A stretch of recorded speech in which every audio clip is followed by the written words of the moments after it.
2월 25일 목요일 새벽기도를 시작하겠습니다. 찬송가 214장입니다. 나 주의 도움 받고자 주 예수님께 빕니다. 가사를 생각하며 하나님 앞에 찬양 드리겠습니다.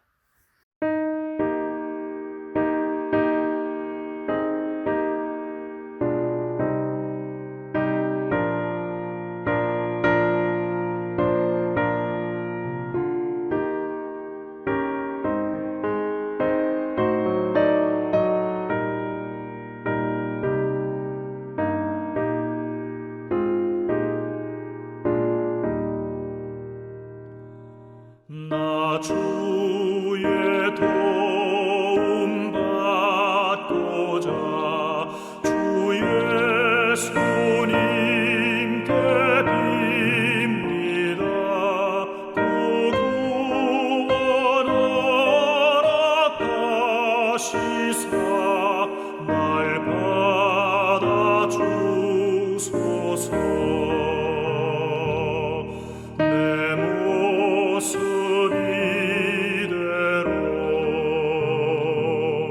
주 받아주소서. 날 위해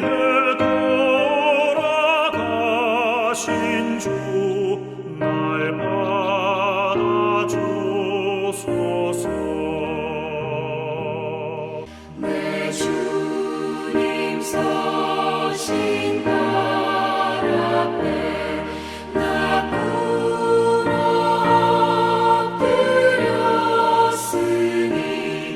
그 크신 역사 이루게 날 받아주소서. 내 모습 이대로 주 받아주소서.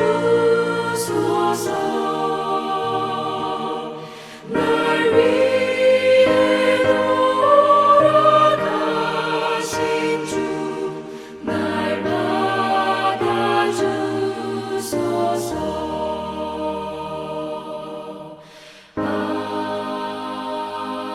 아멘.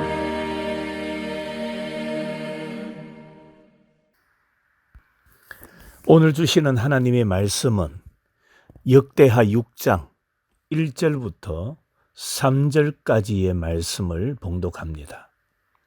역대하 6장 1절부터 봅니다. 그때에 솔로몬이 이르되 여호와께서 캄캄한 데 계시겠다 말씀하셨사오나 내가 주를 위하여 거하실 성전을 건축하여 사오니 주께서 영원히 계실 처소로소이다 하고 얼굴을 돌려 이스라엘 온 회중을 위하여 축복하니 그때에 이스라엘의 온 회중이 서 있더라. 아멘. 성전은 다윗 왕이 준비하고 솔로몬 왕이 건축했습니다. 이스라엘이 출애굽하여 광야에서 세운 성막이 성전으로 바뀐 것입니다. 오늘 본문은 성전을 건축하여 하나님께 봉헌하면서 성전에 관해 솔로몬이 선포한 내용입니다. 본문을 통해서 우리는 구약시대의 성전을 오늘날의 교회와 연관지어보고 교회가 존재해야 되는 이유가 무엇인가를 찾아보고자 합니다. 그래서 교회가 교회다운 교회로 썩하기 위한 방향성을 발견하고자 합니다. 성전의 존재 이유는 하나님께서 거하시는 곳입니다. 오늘 본문 2절입니다. 내가 주를 위하여 거하실 성전을 건축하여 사오니 주께서 영원히 계실 처소로소이다 라고 했습니다. 물론 하나님은 솔로몬이 지은 성전 안에만 계신다는 뜻은 아닙니다. 하나님께서는 사람이 만든 건물 안에 매여 있는 분이 아닙니다. 하나님은 만유의 주인이십니다. 하나님은 무소부재하십니다. 하나님은 어디든지 계시는 분이시며 어디든지 계실 수 있는 분이십니다. 그럼에도 불구하고 하나님은 사람이 지은 집에 자신의 거처를 정하셨습니다. 임마누엘이시며 성육신하신 하나님이십니다. 하나님께서 인간과 함께 계심으로 하나님의 사랑을 보여주셨습니다. 그러면 주님이 성전에 계신다는 것은 무엇을 뜻하는 것일까요? 성전에는 언약궤가 있었습니다. 하나님께서 시내산에서 모세에게 주셨던 그 말씀을 새긴 돌비가 언약궤 안에 담겨 지성소에 모셔져 있었습니다. 이것은 하나님의 백성에게 하나님의 말씀이 성전에서 선포되었다는 것을 상징합니다. 이스라엘 백성들은 성전에 와서 하나님의 말씀을 들었습니다. 제사장들은 성전에서 제사 드리는 일과 말씀을 가르치는 일을 했습니다. 그렇습니다. 오늘날도 교회에서 하나님의 말씀이 선포됩니다. 성도들은 교회에서 선포되는 하나님의 말씀을 들을 수 있습니다. 하나님이 성전에 계시다는 것은 하나님은 예배를 받으신다는 의미입니다. 뿐만 아니라 하나님의 백성들은 성전 제단에서 정성스러운 제물로 하나님께 제사를 드렸습니다. 이것은 하나님께서 성전에서 드리는 하나님의 백성들의 예배를 받으셨다라는 것을 상징합니다. 오늘날도 교회에서 하나님께 예배를 드립니다. 그리고 하나님은 우리의 예배를 받으십니다. 이렇게 말씀이 선포되고 예배가 드려진다는 것은 주님께서 교회에 임재하신다는 것을 뜻합니다. 그리고 우리는 교회에서 주님의 임재를 체험할 수 있고 또 주님을 만날 수 있는 것입니다. 교회는 이렇게 주님이 세우시고 주님께서 임재해 계신 곳입니다. 그래서 사도 바울은 교회를 세우기 위하여 목숨을 바쳤던 겁니다. 그러므로 우리 성도들도 교회를 사랑해야 됩니다.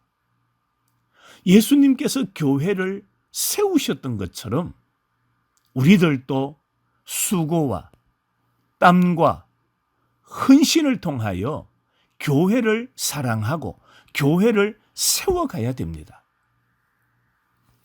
8절 말씀에 보면 여호와께서 내 아버지 다윗에게 이르시되 내가 내 이름을 위하여 성전을 건축할 마음이 있으니 이 마음이 내게 있는 것이 좋도다라고 했습니다. 하나님께서 무엇을 좋아하셨다고 했습니까? 성전을 건축할 마음이 있으니 그 마음이 좋다라고 말씀하신 겁니다. 다윗이 성전을 건축하고자 하는 간절한 마음이 있었는데 하나님은 이 마음을 귀하게 받으셨다는 말씀입니다. 성도 여러분, 우리에게도 교회를 사랑하는 간절한 마음이 있기를 주의 이름으로 축원합니다. 교회를 섬기고 봉사하겠다는 간절한 마음이 있어야 됩니다. 내가 하지 않더라도 누군가가 하겠지. 내가 하지 않아도 장로님이, 권사님이 하겠지. 나는 헌신하지 않고 나는 기도하지 않아도 누군가가 헌신하는 사람, 기도하는 사람이 있겠지. 그런 마음을 가지면 안 됩니다. 다른 사람이 헌신하고 다른 사람이 봉사하고 다른 사람이 앞장서서 수고한다 할지라도 나도 저 사람 못지않게 섬겨야지, 봉사해야지, 하나님께 영광 돌려야지, 교회를 사랑해야지, 이런 마음을 우리는 가져야 됩니다. 그런 마음이 예배로 나타나고, 그런 마음이 기도로 나타나고, 그런 마음이 하나님 앞에 찬송할 때 찬송으로 나타나야 되는 겁니다. 오늘 성경에 주님께서는 그런 마음을 소중하게 받으신다라고 말씀하고 있습니다. 성도 여러분, 오늘 우리들도 다윗처럼 솔로몬처럼 교회를 사랑하는 마음, 교회를 섬기고 봉사하는 간절한 마음을 달라고 하나님 앞에 기도하시고 우리 생명 끝나는 그날까지 하나님의 교회를 더 충성스럽게 섬겨가는 믿음의 공동체, 믿음의 성도들이 되시기를 주님의 이름으로 축원합니다. 기도하겠습니다.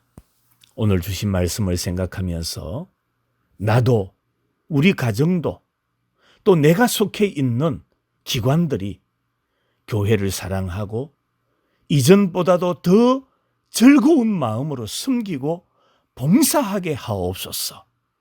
먼저 이 기도 제목 가지고 기도하시고, 두 번째로는 목요일마다 우리 후손들을 위하여 기도합니다.